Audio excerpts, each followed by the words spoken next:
എപ്പിസോഡിന്റെ opening സീനിൽ ഇപ്പം നമ്മുടെ കൈഡോ അവനാണെങ്കിൽ എല്ലാവരോടുമായിട്ട് പറയും, ആദ്യം ഞങ്ങൾ ഓടനെ തോൽപ്പിച്ചു, ഇപ്പോൾ ഒറോച്ചയെ ഇല്ലാതാക്കി, ഇത് ഇനി മുതൽ എൻ്റെ സാമ്രാജ്യമാണ്, പൈററ്റ് കിങ് ആവാൻ പോകുന്ന കൈഡോയുടെ സാമ്രാജ്യം. സോ നിങ്ങൾക്ക് താല്പര്യമുള്ളവർക്ക് എൻ്റെ ടീംമേറ്റ്സായി മാറാം, ഇല്ലാത്തവർക്ക് എന്നോട് യുദ്ധം ചെയ്ത് മരിക്കാം. തീരുമാനം അത് നിങ്ങളുടേതാണ്. വാനോ കിങ്ഡം അതിനി പുതിയൊരു തുടക്കത്തിന് സാക്ഷ്യം വഹിക്കാനായിട്ട് പോവാണ്. ഫുക്കറക്കോജിയും അവൻ്റെ അസിസ്റ്റൻസും ഈ കാര്യങ്ങളെല്ലാം കേൾക്കും. അവനാണെങ്കിൽ മറുത്തൊന്നും ചിന്തിക്കാതെ എന്നോട് വിളിച്ചു പറയും, ഞങ്ങൾക്ക് നിന്റെ അസിസ്റ്റന്റായി ജീവിക്കാൻ സമ്മതമാണ്, ഞങ്ങൾക്കതിൽ യാതൊരു ഒബ്ജക്ഷനും ഇല്ല.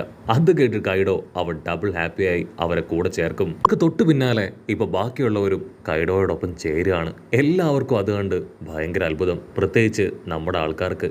ചില സോൾജിയേഴ്സിന് മനസ്സിൽ ഒരുപാട് വേദനയും വിഷമവും ഒക്കെ തോന്നും. പക്ഷെ അവരുടെ മുൻപിൽ ഇപ്പൊ വേറെ വഴിയില്ല ഇതല്ലാതെ. സോ മനസ്സില്ല മനസ്സോടുകൂടെ കൈഡോയുടെ അടിമകളായി മാറാനായിട്ട് ഇപ്പൊ നിർബന്ധിതരാവുകയാണ്. അപ്പാപ്പനാണെങ്കിൽ ഇപ്പൊ ആ സാമുറായികളെ കുറിച്ച് ഓർത്ത് ഒരുപാട് അപമാനം തോന്നും. ആളാണെങ്കിൽ ദേഷ്യപ്പെടും. കൂടെയുള്ള ആൾക്കാരാണെങ്കിൽ ആളെ കൺട്രോൾ ചെയ്യാനായിട്ട് കഷ്ടപ്പെടുകയാണ്. അതേസമയം ഇവിടെ ആണെങ്കിൽ ഒറോച്ചിയെ നോക്കി ചിരിക്കുകയാണ്. സത്യത്തിൽ നീ ഒരു മണ്ടനാണ്, നിന്റെ കൂടെ ഉണ്ടായിരുന്നവര് അവര് വെറും അവരില്ലാത്ത പേടിത്തൊണ്ടന്മാരാണെന്ന് പറഞ്ഞ് എല്ലാവരെയും നോക്കും. ഇപ്പൊ ഒറോച്ചിയും അവന്റെ അസിസ്റ്റന്റ് ആയിരുന്ന കാഞ്ചറോയും അവനും കൊല്ലപ്പെട്ടു. ഇവിടെ നാമിയും ക്യാരറ്റും ആണെങ്കിൽ ബിഗ് മോമിന്റെ കയ്യിൽ കിടന്ന് പെടയാണ്. പക്ഷെ നാമിക്കാണെങ്കിൽ നല്ല കോൺഫിഡൻസ് ഉണ്ട്, രക്ഷപ്പെടാൻ കഴിയുമെന്ന്. മറ്റൊരു ഭാഗത്ത് ഉണ്ടപ്പെണ്ണ്, അവളാണെങ്കിൽ എങ്ങനെയെങ്കിലും മൊമന്റോസ്കിയെ രക്ഷിക്കാനായിട്ട് ഉഷാറായിട്ട് ഓടുകയാണ്. അവൾക്ക് മനസ്സിലാവും ഓടൻ അവൻ ഒറോച്ചിയെ എന്തുകൊണ്ടാണ് കൊല്ലാതിരുന്നതെന്ന്. കാരണം കൈഡോയാണ് പ്രധാന ശക്തി, ഒറോച്ചി അവന്റെ വെറും ഒരു വെപ്പൻ മാത്രമായിരുന്നു എന്ന് തിരിച്ചറിഞ്ഞ് ചിന്തിച്ച് അവൾ മുൻപോട്ടേക്ക് പോവും. ഇവിടെ കിന്നാൻ ടീം അവരാണെങ്കിൽ വമ്പൻ ആയുധങ്ങളൊക്കെ എടുത്ത് സൈലന്റ് പോസൊക്കെ ഇട്ട് കൈഡോയെ തകർക്കാൻ അങ്ങനെ റെഡിയായിട്ട് നിൽക്കും. കൈഡോയ്ക്കാണെങ്കിൽ ഭയങ്കര സന്തോഷം. ഇനി മുതൽ ഈ ഐലാൻഡ് അതെന്റേതാണ്. ഇവിടെയുള്ള ജനങ്ങൾ അവർ എനിക്ക് വേണ്ടി ജോലി ചെയ്യണം. ആ ഫ്ലവർ ക്യാപിറ്റലിലുള്ള സാധാരണ ജനങ്ങളും ഒറോച്ചിയുടെ അസിസ്റ്റൻസും അവർ ഇന്നു മുതൽ എൻ്റെ അടിമകളാണ്. അവസാനത്തെ ഫയർ ഫെസ്റ്റിവൽ ഇത് തീർച്ചയായിട്ടും അവർ അടിച്ചു പൊളിച്ച് ആഘോഷിക്കട്ടെ. ഇതിനുശേഷം അവർക്കും കിട്ടാൻ പോകുന്നത് നരക തുല്യമായ ജീവിതമാണെന്ന് പറഞ്ഞ് അവൻ അങ്ങനെ പൊട്ടിച്ചിരിച്ച് മൊമന്റോസ്കിയെ നോക്കും. മൊമന്റോസ്കി ആണെങ്കിൽ അവിടെ കണ്ടതും കേട്ടതുമായ കാര്യങ്ങൾ എല്ലാം തന്നെ മനസ്സിലാക്കി അങ്ങനെ ഫ്രീസ് ആയിട്ട് നിൽക്കുകയാണ്. അവനാണെങ്കിൽ എന്താ പറയേണ്ടതെന്ന് അറിയില്ല. ആണെങ്കിൽ ഇപ്പൊ മൊമന്റോസ്കിയുടെ അടുത്തേക്ക് വരും. അവനാണെങ്കിൽ കൈഡോയെ കാണുമ്പോൾ തന്നെ ഒരുപാട് പേടി. കൈഡോ അവന്റെ മുഖത്ത് നോക്കി ചോദിക്കും, 20 വർഷങ്ങൾക്ക് മുൻപ് നീ എങ്ങനെയായിരുന്നോ അതുപോലെ തന്നെയാണ് ഇപ്പോഴും. സത്യത്തിൽ നീ ഓടന്റെ മകൻ തന്നെയാണോ? അവന്റെ പവറോ സ്ട്രെങ്തോ മനക്കട്ടിയോ അങ്ങനെ ഒന്നും തന്നെ ഞാൻ നിന്നിൽ കാണുന്നില്ല. നീ ശരിക്കും ഒരു തോൽവി തന്നെയാണ്. കൈഡോ ആണെങ്കിൽ അവനെ പിടിച്ചു വലിക്കും. 20 വർഷങ്ങൾക്ക് മുൻപ് അവന്റെ കഴുത്തിൽ പിടിച്ച് എങ്ങനെ തൂക്കി എറിഞ്ഞോ ആ മെമ്മറീസ് എല്ലാം അവൻ ഓർമ്മ വരും. മൊമന്റോസ്കി വെറും പേടിത്തൊണ്ടൻ മാത്രമായിരുന്നു, അപ്പനെയും അമ്മയും വിളിച്ചു കരയുന്ന ഒരു പൊടിപ്പയ്യൻ. ആണെങ്കിൽ ആ കാര്യങ്ങളെല്ലാം ഓർത്ത് ഇപ്പൊ മൊമന്റോസ്കിയോട് പറയും, നിനക്ക് അവസാനമായിട്ട് ഞാനൊരു ചാൻസ് തരാം. നിന്റെ പ്രായത്തെ മാനിച്ച് നീ ഓടന്റെ മകനല്ല, ഈ ക്ലാനിലെ ഒരു മെമ്പർ അല്ല എന്ന് പറയുകയാണെങ്കിൽ തീർച്ചയായിട്ടും നിന്നെ ഞാൻ ജീവനോടുകൂടെ ഇവിടുന്ന് വിട്ടയക്കാം. മൊമന്റോസ്കി ആണെങ്കിൽ അത് കേട്ട് ഞെട്ടും. അവനെ കൊണ്ട് ഒരിക്കലും അങ്ങനെ പറയാനാവില്ല. അത് അവന്റെ പപ്പയോടും ക്ലാനോടും ചെയ്യുന്ന വലിയൊരു തെറ്റായി തീരും. ഇവിടെ റോബിനാണെങ്കിൽ അവളുടെ ടെൻഷൻ കൂടി വരും. അതേസമയം ബാക്ക് സൈഡിലൂടെ ഉണ്ടപ്പെണ്ണ് അവൾ അങ്ങനെ പതിയെ പതിയെ കടന്നു വരികയാണ്. കൈഡോ ആണെങ്കിൽ ഇപ്പൊ മൊമന്റോസ്കിയോട് അവന്റെ പേരെന്താണെന്ന് ചോദിക്കും. മറ്റുള്ളവരെല്ലാവരും ഇപ്പൊ കൈഡോയോട് പറയും അവൻ കള്ളനാണ്, തീർച്ചയായിട്ടും രക്ഷപ്പെടാനായിട്ട് അവൻ മാറ്റി പറയാൻ ചാൻസ് ഉണ്ട്. ഇവിടെ നമ്മുടെ ആൾക്കാരും അവൻ എങ്ങനെയെങ്കിലും രക്ഷപ്പെടണം. സോ തൽക്കാലത്തേക്ക് കൈഡോ പറയുന്നത് പോലെ അവൻ കേൾക്കണമെന്ന് ആഗ്രഹിക്കും. മൊമന്റോസ്കി ആണെങ്കിൽ കൈഡോയുടെ മുഖത്തേക്ക് നോക്കും. അവന്റെ മുഖം കാണുമ്പോൾ തന്നെ മൊമന്റോസ്കി പേടിച്ച് വിറയ്ക്കുകയാണ്. മറ്റൊരു ഭാഗത്ത് ലൂഫി ആണെങ്കിൽ മൊമന്റോസ്കി അവൻ ഓടന്റെ മകനാണെന്നും മാത്രമല്ല ഓടന്റെ അസിസ്റ്റൻസ് അവരെല്ലാവരും തിരികെ എത്തിയിരിക്കുന്നു എന്നും അവളോട് പറയും. അത് കേട്ട് അവൾ ഡബിൾ ഷോക്കാവും. അവൾക്കാണെങ്കിൽ ഭയങ്കര സന്തോഷം. ഇനി ഒന്നും നോക്കാനില്ല, നമ്മളെല്ലാവരും ഒറ്റക്കെട്ടായി നിന്ന് കൈഡോയെ തകർക്കുമെന്ന് പറഞ്ഞ് അവള് തൂക്കിയെടുത്ത് ഉഷാറായിട്ട് ചാടി ഓടും. അസിസ്റ്റൻസ് വില്ലന്മാരാണെങ്കിൽ കൈഡോയുടെ മകളോട് അവനെ തല്ലിക്കൊല്ലാനായിട്ട് പറയും. അവർ അലയൻസ് ആയ കാര്യം അവർക്കറിയില്ല. അതേസമയത്ത് ഓപ്പോസിറ്റ് സൈഡ് അൾട്ടി, അവൾക്കും ഇപ്പൊ കൈഡോയുടെ മകളോട് ഒരുപാട് ദേഷ്യമാണ്. അവള് കൈഡോയുടെ മകളോട് റിവഞ്ച് എടുക്കാനായി അവളെ നോക്കി മുരച്ച് അങ്ങനെ പാഞ്ഞടുക്കും. അവിടെ അങ്ങനെ സീൻ കട്ട് ചെയ്ത ചോപ്പറും ഉസോപ്പും അവർ രണ്ടുപേരും കൈഡോ അവൻ പറഞ്ഞ കാര്യങ്ങളെല്ലാം കേട്ടു.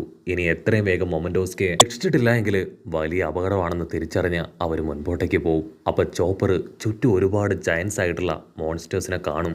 ആ കാര്യം ഉസോപ്പിനോട് പറയും. അതിന് ഉസോപ്പ് പറയും, നമ്മുടെ മുൻപിൽ വേറെ വഴിയില്ല, മുൻപോട്ടേക്ക് പോയേ പറ്റൂ. മൊമന്റോസ്കിയുടെ ജീവൻ അത് അപകടത്തിലാണ്. മാത്രമല്ല 4 എംപറേഴ്സിൽ ഒരാളായിരുന്ന ബെക്മോമിനെ പോലും തോൽപ്പിച്ചവരാണ് നമ്മൾ. ഫ്രാങ്കിയുടെ ഈ ഇൻവെൻഷൻ അത് പവർഫുൾ ആണ്, പേടിക്കേണ്ട ആവശ്യമൊന്നുമില്ല എന്ന് പറഞ്ഞ് അവർ പതിയെ പതിയെ വണ്ടി മുൻപോട്ടേക്ക് കൊണ്ടുപോകും. പക്ഷെ അടുത്ത നിമിഷം അതിലൊരു ജയന്റ് കണ്ണു തുറന്ന് അവരെ അറ്റാക്ക് ചെയ്യാണ്. കട്ട് ചെയ്താ ണെങ്കിൽ അവൻ കടലിൽ കണ്ട ആ ഒരാളുടെ തൊട്ടടുത്തേക്ക് വരും. അത് മറ്റാരുമല്ല, സാക്ഷാൽ പരസ്പരം. അതിനുശേഷം അവർ രണ്ടുപേരും പൊരിഞ്ഞ അട്ടിയിടി ബഹളം. പരസ്പരമാണെങ്കിൽ മാർക്കോയോട് പറയും, നിങ്ങളുടെ ലക്ഷ്യവും ആ കൈഡോ തന്നെയല്ലേ. സത്യത്തിൽ ഞാനും അവനെ തകർക്കാനാണ് ഇവിടേക്ക് വന്നത്. ബിഗ് മോമും ആയിട്ടുള്ള അലയൻസ് അതെനിക്ക് ഒട്ടും ഇഷ്ടമല്ല. കൈഡോ അവനൊരു മോൺസ്റ്റർ ആണ്. സോ എത്രയും വേഗം എനിക്ക് അലയൻസ് തകർത്ത് ബിഗ് മോമിനെ തിരികെ കൊണ്ടുപോകണം. നമ്മുടെ രണ്ടുപേരുടെയും മുൻ ശത്രു അത് കൈഡോ ആണ്. സോ നമ്മൾ പരസ്പരം ഫൈറ്റ് ചെയ്യാതെ അവനെതിരായിട്ട് ഫൈറ്റ് ചെയ്യണമെന്ന് പറയും. ആണെങ്കിൽ അത് കേട്ട് അങ്ങനെ കൺഫ്യൂസ്ഡ് ആയിട്ട് നിൽക്കും. ആ ഗ്യാപ്പിൽ പരസ്പരമാണെങ്കിൽ ബിഗ് മോമിനെ കുറിച്ച് ചിന്തിക്കുകയാണ്. എത്രയും വേഗം ബിഗ് മോമിനെ അവരെ ഒറ്റയ്ക്ക് പവർഫുൾ ശക്തിയാക്കി എനിക്ക് വളർത്തിയെടുക്കണം. അതിനുശേഷം പൈററ്റ് കിങ് ആക്കി മാറ്റി അവരുടെ വഴിയിൽ ഒബ്സ്ട്രാക്കിളായിട്ട് വരുന്ന ഇവരെയും ആ ലൂഫിയെയും എല്ലാവരെയും എനിക്ക് ഇല്ലാതാക്കണം ചിന്തിച്ച് അവനങ്ങനെ ടെററായിട്ട് ഓരോന്നൊക്കെ ആലോചിക്കും. ഇതാ കൈഡോ ആണെങ്കിൽ നിർത്താതെ മൊമന്റോസ്കിയോട് ചോദിച്ചു കൊണ്ടേയിരിക്കുകയാണ്, നീ ആരാണ്? നിന്റെ അച്ഛൻ അതാരാണ്? വീണ്ടും വീണ്ടും അതേ ചോദ്യങ്ങൾ ആവർത്തിക്കും. മൊമന്റോസ്കിക്കാണെങ്കിൽ അവന്റെ പേടിയും ഹാർട്ട് ബീറ്റും അതങ്ങനെ കൂടി വരികയാണ്. ആ സമയം അവൻ അവന്റെ മമ്മയെക്കുറിച്ച് ആലോചിക്കും. അവസാനമായിട്ട് അമ്മ പറഞ്ഞത്, നീ ഓടന്റെ മകനാണ്, അദ്ദേഹത്തിന്റെ സ്ട്രെങ്തും പവറും നിന്നിലുണ്ട്. ഒരു കാരണവശാലും ഒന്നിനെ കണ്ടും നീ പേടിച്ചോടാനായിട്ട് പാടില്ല. ഈ ഒരു വാനോ കിങ്ഡം അത് ഇനി നിന്നിലാണ് പ്രതീക്ഷ അർപ്പിച്ചിരിക്കുന്നത്. അതിനുശേഷം അവനാണെങ്കിൽ ലൂഫി പറഞ്ഞ കാര്യം ആലോചിക്കും. നീ വെറുതെ ഇങ്ങനെ കരഞ്ഞുകൊണ്ടിരുന്നിട്ട് യാതൊരു കാര്യവുമില്ല. നീ ഓടന്റെ മകനാണ്, ആ സ്ട്രെങ്ത് നീ കാണിക്കണം. മൊമന്റോസ്കി ആ കാര്യങ്ങളെല്ലാം ഓർത്ത് ഇപ്പൊ ഫുൾ കലിപ്പില് വെറിയായി അവനോട് ദേഷ്യപ്പെട്ടു പറയും, ഞാനാണ് മൊമന്റോസ്കി, സാക്ഷാൽ ഓടന്റെ ഒരേ ഒരു മകൻ. മൊമന്റോസ്കി പറഞ്ഞത് ഇപ്പൊ ആ ഒരു മാക്ഷം മുഴുവൻ അങ്ങനെ മുഴങ്ങി കേൾക്കുകയാണ്. നമ്മുടെ ആൾക്കാർക്കാണെങ്കിൽ ഭയങ്കര സന്തോഷം. അവരാണെങ്കിൽ വിളിച്ചു പറയും, മൊമന്റോസ്കി എന്ത് വില കൊടുത്തും നിന്നെ ഞങ്ങൾ എല്ലാവരും ചേർന്ന് സേവ് ചെയ്യും. അതേസമയം ഇവിടെ ലൂഫി ആണെങ്കിൽ അവളുടെ ഹാൻഡ് കഫ് അത് അഴിക്കാനായിട്ട് ശ്രമിക്കുകയാണ്. അവൾ പറയും, ഇത് വളരെ ഡേഞ്ചർ ആണ്, സൂക്ഷിച്ചു വേണം നീ അത് കൈകാര്യം ചെയ്യാനായിട്ട്. അത് അഴിച്ച ഉടൻ തന്നെ നീ ദൂരേക്ക് വലിച്ചെറിയണമെന്ന് പറയും. ലൂഫി ആണെങ്കിൽ ആ കാര്യങ്ങളെല്ലാം കേട്ട് അത് പതിയെ അഴിച്ചെടുക്കാനായിട്ട് തുടങ്ങും. അതേസമയം ഇവിടെ ടെററായി മാറിയ കൈഡോ അവനാണെങ്കിൽ ദേഷ്യപ്പെട്ട് ചോദിക്കും, സത്യത്തിൽ ലാൻഡ് ഓഫ് വാനോയിലുള്ളവരെല്ലാവരും നിന്നെ പോലെ വിഡ്ഢികളാണോ? ഇത്രയും വിഡ്ഢികളായിട്ടുള്ള ആൾക്കാരെ ഞാൻ കണ്ടിട്ടില്ല എന്ന് പറഞ്ഞ് അവന് നേർക്ക് വരികയാണ്. അത് കാണുമ്പോൾ മൊമന്റോസ്കിക്ക് വീണ്ടും ഒരുപാട് പേടി. കൈഡോ ആണെങ്കിൽ കൈമടക്കി അവിടെ ഉണ്ടായിരുന്ന ചുമരിൽ ആഞ്ഞെട്ടിക്കുകയാണ്. അത് കാണുമ്പോൾ തന്നെ പേടിച്ച് മൊമന്റോസ്കി അവൻ ഉച്ചത്തിൽ കരഞ്ഞ് നിലവിളിക്കും. അതിനുശേഷം അവന്റെ കരച്ചിലിനെ അതിനെ കൺട്രോൾ ചെയ്യും. കാരണം സാമുറായി സാരും തന്നെ പബ്ലിക്കായിട്ട് കരയാൻ പാടില്ല. അതേസമയം ഇവിടെ ലൂഫി അവൻ ആ ഹാൻഡ് കഫ് അവന്റെ ഫുൾ സ്ട്രെങ്ത്തും എടുത്ത് അങ്ങനെ വലിച്ചൂരി എറിയാണ്. അത് ഊരേണ്ട താമസം പൊട്ടി അങ്ങോട്ട് തെറിക്കും. ബിഗ് മോമും ലൂഫിയും കൈഡോയുടെ മകളും അവർ 3 പേരും ആ ഒരു പൊട്ടിയ ഫോഴ്സിൽ മുകളിലേക്ക് തെറിക്കാനായിട്ട് തുടങ്ങും. ക്വീനാണെങ്കിൽ കൈഡോയുടെ മകളെ കണ്ട് ഷോക്ക് ആവുകയാണ്. കൈഡോയുടെ മകള് അവൾ കൈ നീട്ടി ഇപ്പൊ ക്വീനിനെ തന്നെ തകർക്കാനായിട്ട് ശ്രമിക്കും. അതിന് ലൂഫി അവളെ പിടിച്ചു വലിച്ച് ഇപ്പൊ അവളോട് പറയും, യുദ്ധം തുടങ്ങേണ്ടത് നീയല്ല, മറിച്ച് മൊമന്റോസ്കിയാണ്. ഇത് അവന്റെ രാജ്യത്തിന് വേണ്ടിയുള്ള പോരാട്ടമാണെന്ന് പറയും. മറ്റൊരു ഭാഗത്ത് കസായി മെമ്പേഴ്സ് അവരാണെങ്കിൽ ചുറ്റുമുണ്ടായിരുന്ന സോൾജിയേഴ്സിനെ എല്ലാം തല്ലിക്കൊന്ന് മുൻപോട്ടേക്ക് ചാടി ഓടി വരും. അവരാണെങ്കിൽ ഓരോരോ ഡോർ തകർത്ത് ഇപ്പൊ കൈഡോയുടെ തൊട്ട് മുൻപിൽ എത്തിയിരിക്കുകയാണ്. ക്യാറ്റ് വൈപ്പർ ആണെങ്കിൽ ആ ജാക്കിന്റെ മുഖത്ത് ആഞ്ഞൊരാട്ടി അവൻ തെറിച്ചു പോയി അടിച്ചു വീഴും. ക്യോഷിറോ അവർക്കെതിരായിട്ട് ഫൈറ്റ് ചെയ്യുന്നത് കണ്ട് കൈഡോ ഡബിൾ ഷോക്കാവും. കൈഡോ ആണെങ്കിൽ ഓടന്റെ അസിസ്റ്റൻസിനെ മാറി നോക്കും. ഓടനെ കാണും പോലെ തന്നെയായിരിക്കും ഓരോരുത്തരെയും അവന് കാണുമ്പോൾ തോന്നുക. അവരെല്ലാവരും അടുത്തേക്ക് പാഞ്ഞടുത്ത് അവരുടെ കയ്യിലുണ്ടായിരുന്ന വെപ്പൻ അതുപയോഗിച്ച് ആഞ്ഞൊരു വെട്ട്. ആ ഒരു വെട്ടലില് ഒരുപാട് ചോര തുളുമ്പി അവനങ്ങനെ തെറിച്ചു പോയി അടിച്ചു വീഴും.